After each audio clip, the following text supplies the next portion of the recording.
started on the 3rd of July 1972 as a probationary fireman and worked my way up from there.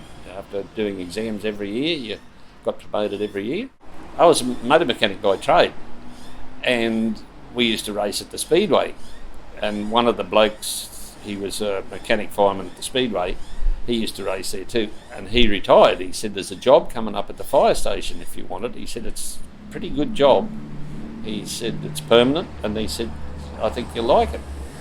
So I applied for it and got it.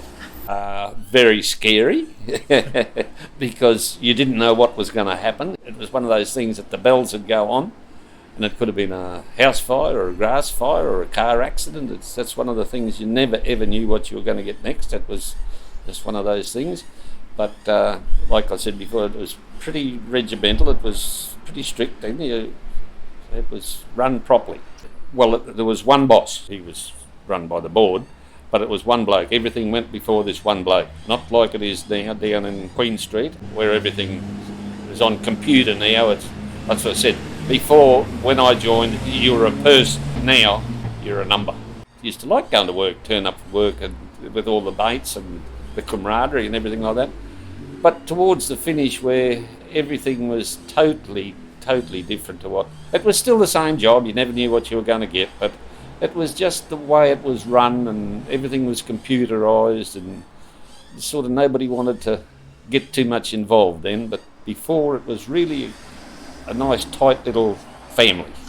Like I said, we were pretty close. Everybody jumped in and gave everybody a hand. It was just like one big family, like I said. When I first started there was 3 blokes turned out in a truck. One was the driver, one was the officer, and one was the spare man. And when you turned out to a house fire, the spare man took the hose and you'd race up to the front door or a window or anything like that. You'd smash that and try and get into the house, and things like that.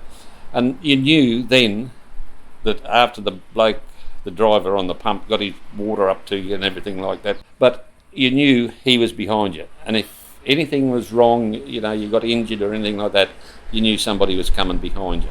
Everybody looked after each other. They'd all have a joke with you and you'd joke with the other blokes. Life rolled on and everything just went along nicely. It was very basic, very basic. You had your hoses, which a lot of them, they were just changing over to rubber lined. They were all canvas before that.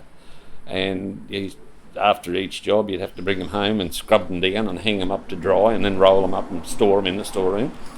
But when the rubber lined and they come out, you could just wash them and roll them straight up. You didn't have to dry them. The branches, when I first started, there was no shut-off. You just had a straight, direct line of water.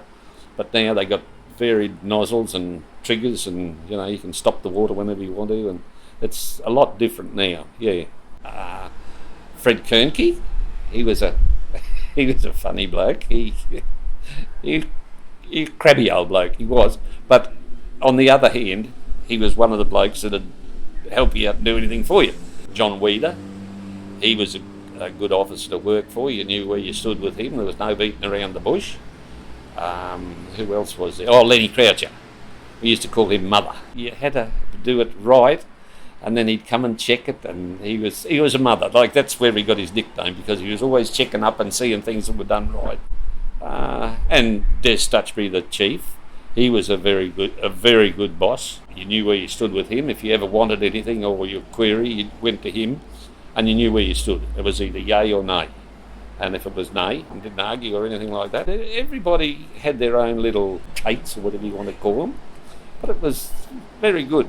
See, we never had road rescue when I first started there, and they brought that in 80, end of 80s, I think it was. And they had all this hydraulic, built out all this hydraulic cutting gear and everything like that, jaws of life, and we had to learn how to do that, which was very interesting. They saved a lot of lives. You didn't know what you were going to get when you got there, but a lot of it was very messy.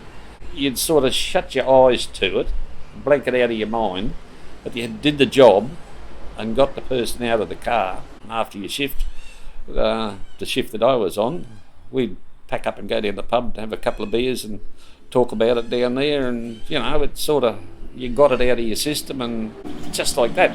Well, I was getting sick of the way things were going, and the car accidents and sort of catching up because I'm getting older. And then I thought, well, I don't have to put up with this shit. I'm retiring age, 55. I can get me full super. So I thought, let's come home. Mel and I had a talk about it, and he said, well, what do you reckon? And I said, well, I think we can live pretty comfortable where we are and carry on. So I didn't have to then wake up and go to work and work night shifts and Christmas days and Easter and things like that.